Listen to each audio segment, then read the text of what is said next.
Hi everybody, I'm Tony Wilson, here with my good friend and co-host Adrian Wright, and this is The Supernatural and Beyond. One of my favorite all-time movies is The Matrix. It's a great movie. Yes. It has a lot of supernatural and beyond type connections. There's a lot of metaphysical things going on in all of the movie. But the one thing that I really liked about the movie was one of the main characters, Morpheus, what he said to the new apprentice, being Neo, was take the blue pill, you wake up in the morning and believe whatever you want. Take the red pill and I show you how deep the rabbit hole goes. Well, that's where we're going today. We're going down the rabbit hole, and you're going to be surprised how deep it goes. There are a lot of things that are happening right now currently, and they have been happening from before the pyramids were built. As a matter of fact, all of these things go back to in the beginning. In the beginning. And that's where everything starts to happen and make itself known.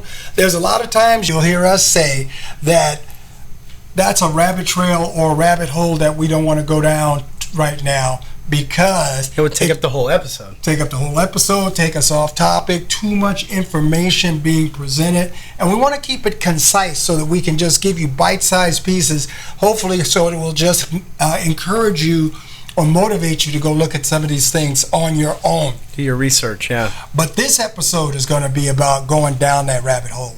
Yeah. So we want to start with, like we said, in the beginning.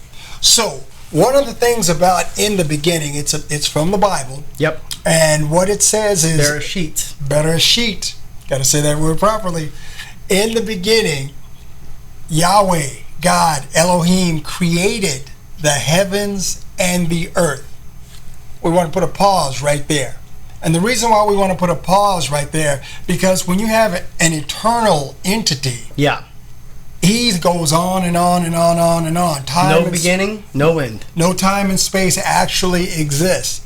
But one of the things that did happen in the beginning, he not only created the heavens and the earth, but he created all of what I like to call the celestial beings, or a lot of people just refer to them as angels.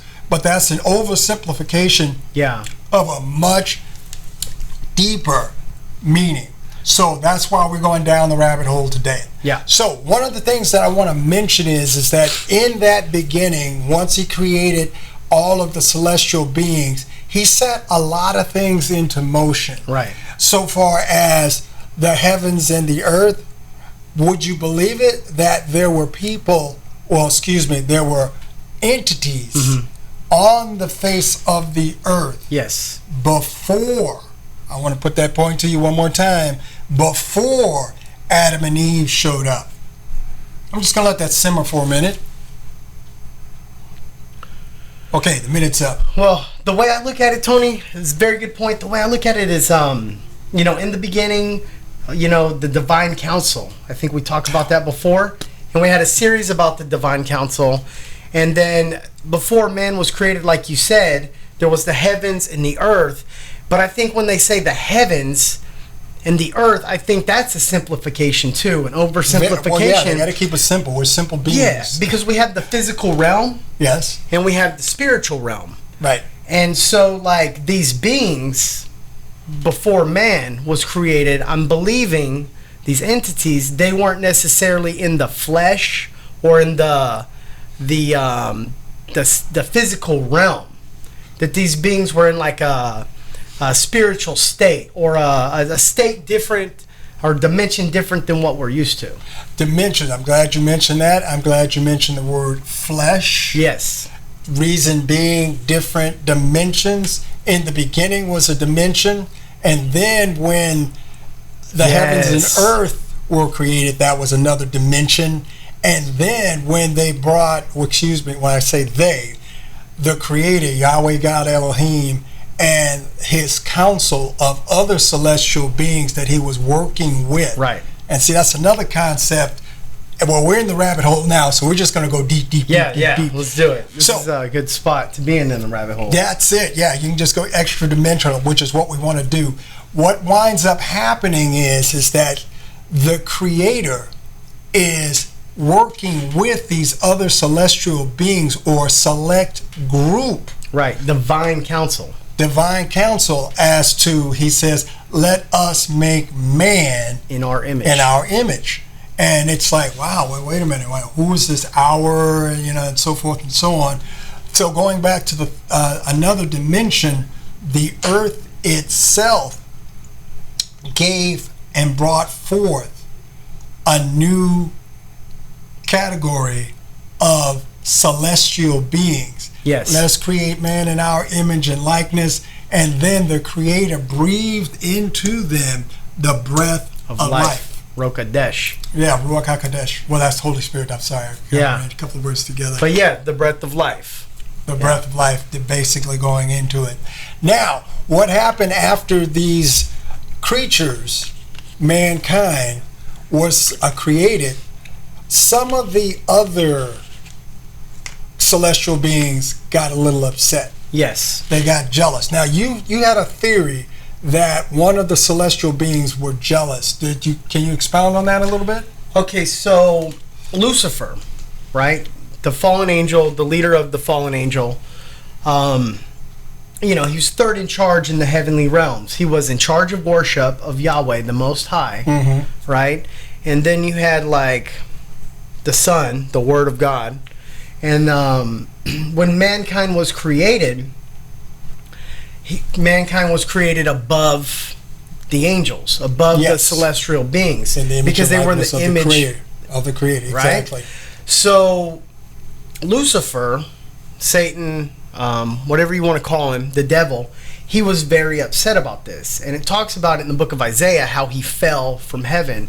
And you look at what's going on the earth, and it's like, why do bad things happen? Why do war? Why do plagues? Why do famines? Why does this stuff happen? Why do good people die young? All the crime, wars and stuff. Because this entity, this fallen demonic entity, is against mankind. He hates mankind. He pits mankind against himself. That's why we have wars, because we're fighting each other because of this demonic influence or this satanic influence from this fallen entity, this fallen little god, as you would say, that has this power that we don't understand. And he's coming to earth to destroy us, because if he can remove us from this planet, he believes he can have this planet, because he's already been kicked out of that heavenly realm. He might have access to the spirit realm, but he doesn't have access to the highest heavens. No, it's and I'm glad that you mentioned that. And it's going to tie in. So yeah, before I go any further with that, let's just say that these entities are eternal. Yes. So far they're eternal. They're eternal. Because there's coming a day when they get thrown into this lake of fire, will they be wiped out of existence completely?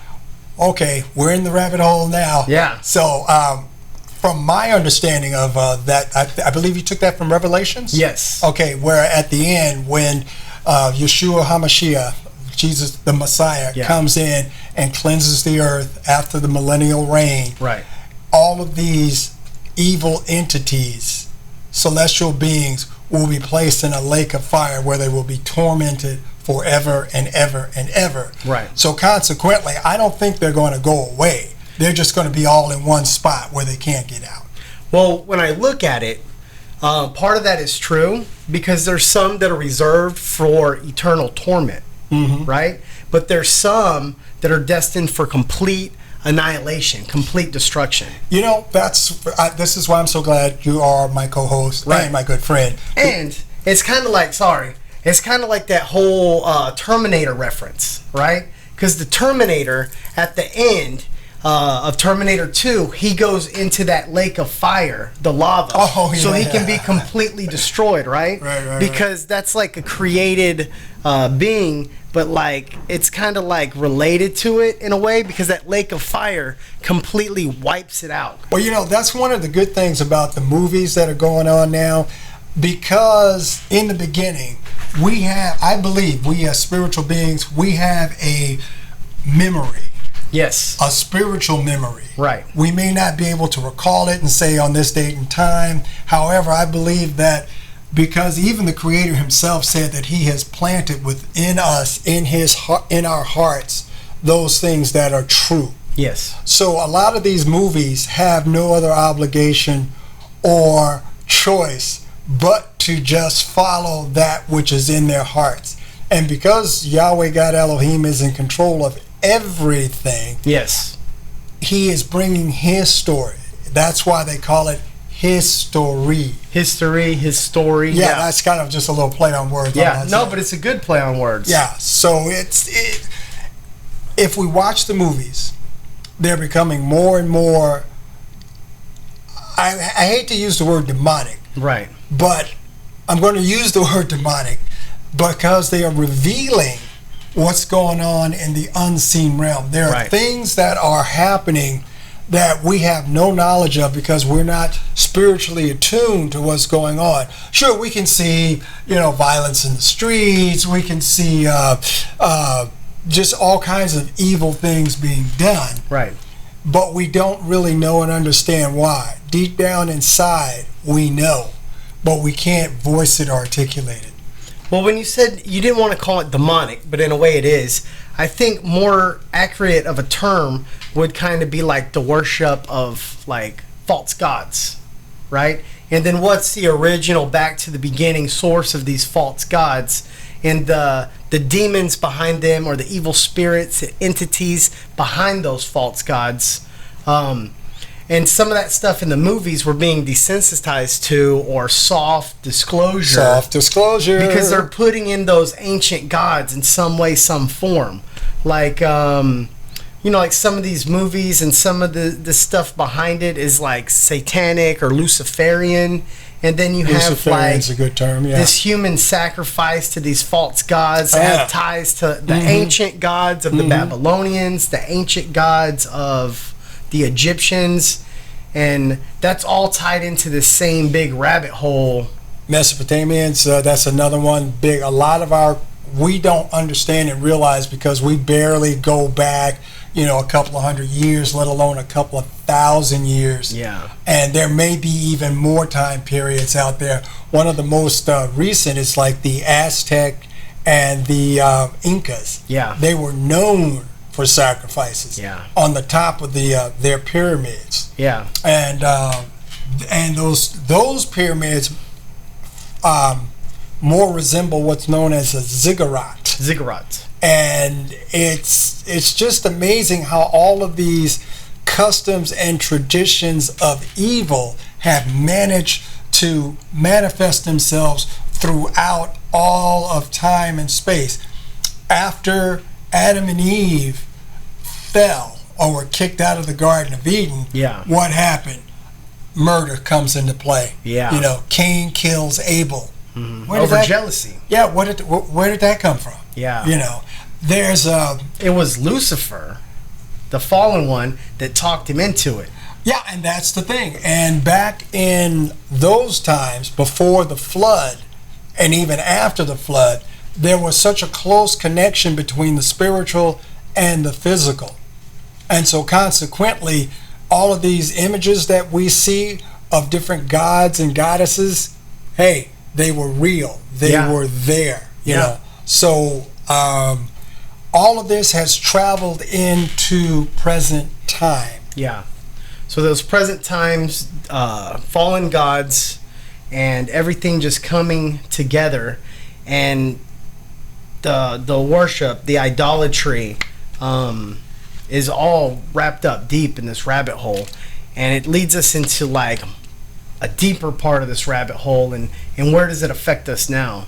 So all of our viewers here at the Supernatural and Beyond, we thank you guys. We want to invite you to leave a comment, give us a thumbs up, and subscribe to our channel for more content, and be sure to follow us on Instagram and Facebook. And we'll see you next time at the Supernatural and Beyond.